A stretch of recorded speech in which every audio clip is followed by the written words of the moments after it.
Well, people, Gator Creek, otherwise known as the Bayou, right? I'm not quite sure when and why they decided to change the name on this, but at some point they did. Now it's Gator Creek, okay?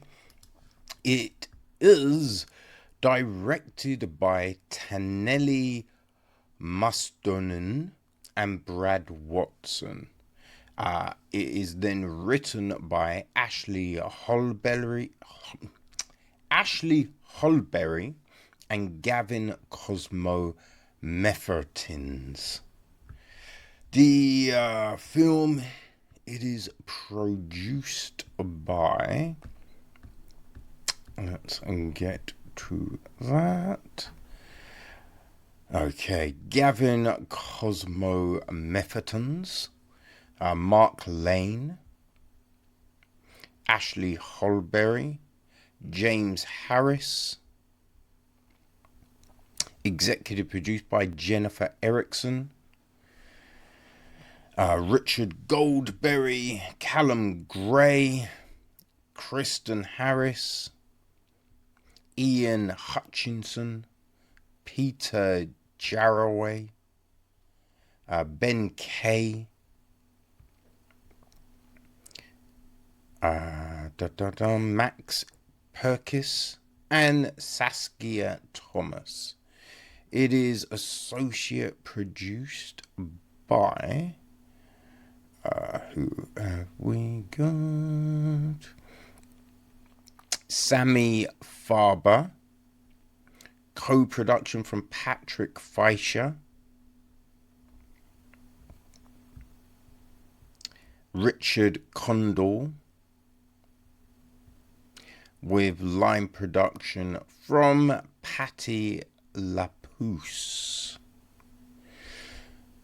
Okay, so yeah, that is that. We then have got cinematography from Stephen Hall, right? Segun Akinolo handles the music. Brad Watson also edits the piece. Colin Jones and Marta Nagera were down with the casting. Benjamin Padoro and Carlo Tabej are production design. I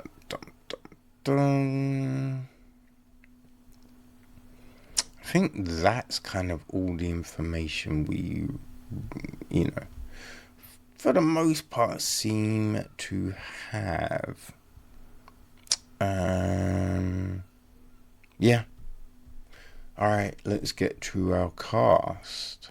Okie dokie. So, Kyle is played by Athena Strates. Alice is played by Madalena Aragão. Malika is played by Elisha Applebaum. Sam, played by Mohammed Mansaray. Dom is played by Taylor Kovacevic-Ebong. Frank, played by Adonis Anthony. Maud is played by Sarah Priddy. Zoe, played by Isabel Bonferry. Jamie, played by Flynn Barnard. Rufus, played by David Newman. Clarence, played by Evan Scolo. Right, the meth lab supervisor, Jamie Wilson. DEA squad leader, Ian Curtis. DEA agent 1, played by Jerich Jeru Tarun. The college lecturer, played by Sheila Francisco. Sam Samitra is one of the college students. Oh, Ray the co-player is played by Den Gerard.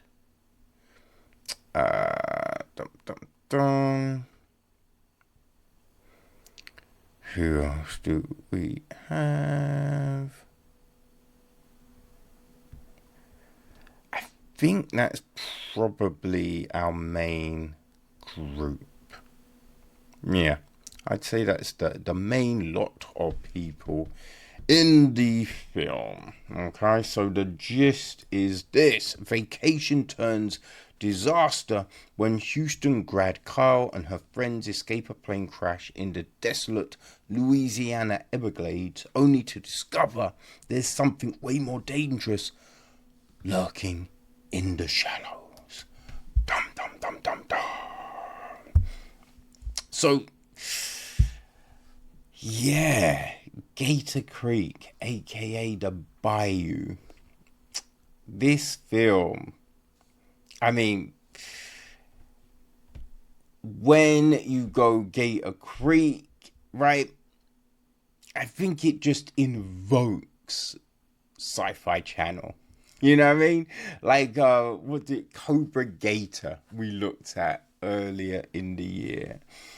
And it's along the similar lines, people. It's along the similar lines of that one, right? So we open up with this whole thing of this meth lab. We're assuming it's a meth lab, right? And it gets raided, and obviously then some of the chemicals go into the water. Gators drink it, right? So then that spawns this whole thing. We see all of these newspaper clippings and everything going as the title music is kind of playing. And they make this claim that gator eggs are extremely sought after and expensive. People will pay a fortune for them. So we have that. Our first mistruth. But we have that. Then we're in a classroom, and we have Kyle distracted, and they're talking about apex predators, and it's this very, I think it's a moment. I mean, the whole meth lab thing is just, it's questionable. But the whole lecture room scene gives you pause. Because they do that thing where, the student's distracted. The lecturer asks them a question. It looks like they don't know the answer. But then they come in with the answer. And they share that moment. Their eyes lock. And they look and smile at each other. And you're just like, oh, because the answer given is shit, right? It's not a great answer, and you're just like, why are you sharing a what is this? She goes down, and her friends turn up, and then we kind of start. Everything kind of starts, right? They're going to scatter her brother's ashes after he was killed. And we get flashbacks to, her and her brother moments before he's dead, and then how he got killed and all of this. So we have that throughout the film, But it's it's like this setup with her and her friends is goofy. Right? Because we have the one girl who they make so just obnoxious. So obnoxious is crazy. Right? It just, what are we doing here? Is that we get so many caricatures. But it's doing that rather than actually building depth to a character. That is the big thing here. We're not building any sort of depth, right? Like the dude, what's his name? Oh man, I cannot even remember. I think it's Sam. No character development whatsoever, right? He's dating the obnoxious girl, I think that's Malika, right? And Carl's good friend is Alice. But we'll go with it's Malika, the obnoxious one. And she has no character development. Like, no one has character development. But you're like, why is Sam with Malika when she's so obnoxious? You know, it's bonkers. They go to, you know, before they go on a trip, they're staying in a hostel kind of motel type place. And in the morning, you've Malika on a megahorn thing. And you're just like, you're telling me if someone started using one of those in that kind of, no one else is opening their door telling you to shut the fuck up. You know what I mean? It's just like, it's bizarre, right? The whole cheap airline thing. You just think, firstly, that plane was crazy overbooked, right? There was way too many people on that small ass plane, firstly, right? But then you go, why are all of those people booking that plane? Didn't really make any sense. Why? Now, you could go, those kids would do it because of a lack of money. Though, again, right? Because Malika's like, it's my surprise. And you're just like, okay, so is she super rich? Like, why would she book a flight for everyone? You know what I mean? That's like 5 people. So she got the money to pay for all of that. No, there's 4 of them. Sorry, I can't add up. But, you know, is she paying all that money? Like, but that makes more sense why they would be on. Then you've got the 2 couples and the businessman. So you're just like, wait, why is everyone doing this? We have that stupid notion, which has been debunked so many times now, right? The notion of you can't use your phone, right, on a plane. Remember back in the day, they'd be like, if you use your phone on the plane, it will mess up the instruments. Like, that's just not true. But they do it here. And if you're setting the film in the 80s, right, the 70s, the 80s, you can go with that. You can't go with that now, right? Everyone knows it's not true. So just having it in there just felt super lazy. And it just tells you the quality of this script. You know what I mean? It's just like really no thought has gone into it. They're just throwing things out there. This is like, oh, this will be good. This will make this, right? It's like when you have Ray in the water. They've been searching for Ray. And then all of a sudden Ray appears. And you're just like, okay, Ray wouldn't be alive, right? Because that means he has been underwater for, what, 10, 20 minutes? So Ray's not alive. At no point could Ray be alive, right? So you're not rushing in the water to get Ray because Ray is clearly dead after all of that time, right? It was such a weird scene. And also when you see that scene, they go in the water, then everything goes down. But when we get the overhead shot, they were a lot further in the water than they should have been. You're like, whoa. There's no way they're halfway across that river at that point. Like, there's no way they could have got there, right? So there's just a lot of goofy things happening in this film that just do not add up. You know?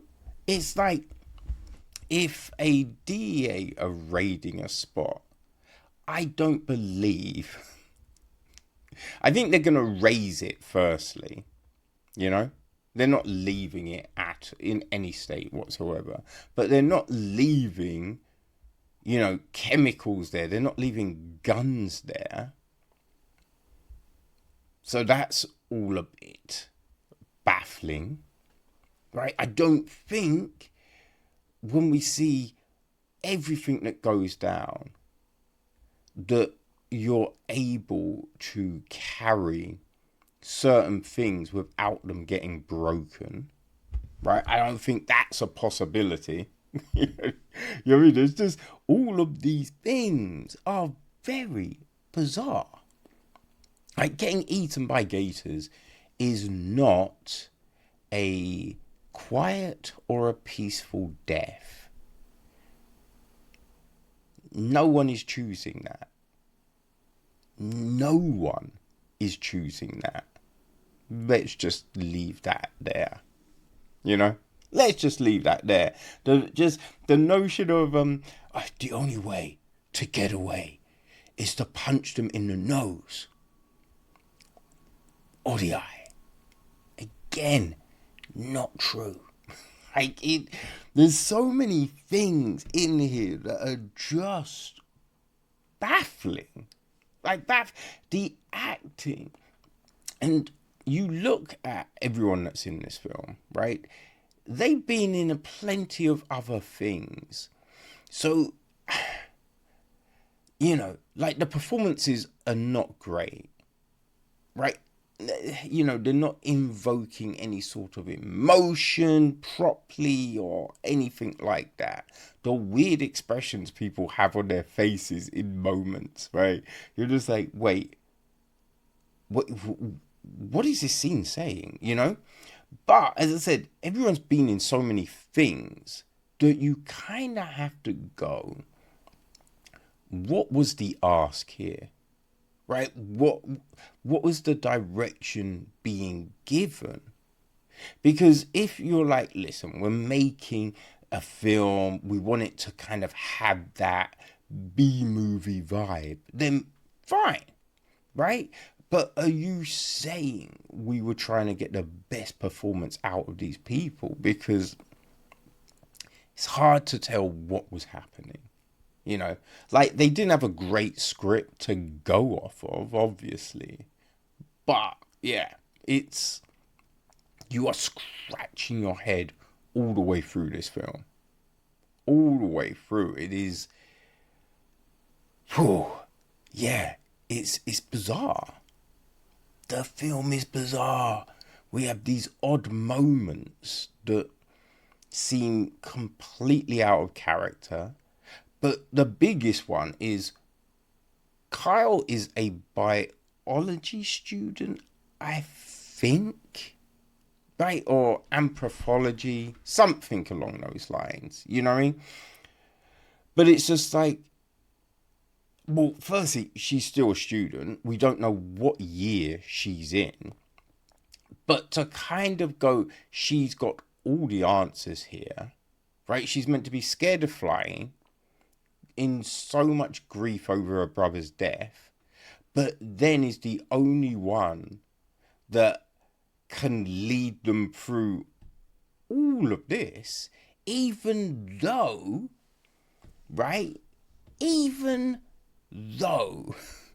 Frank has served in the army, right? Because he's like after 2 tours. So he's been in the army, but Kyle is the one to lead everyone. Kyle knows how to shoot a gun.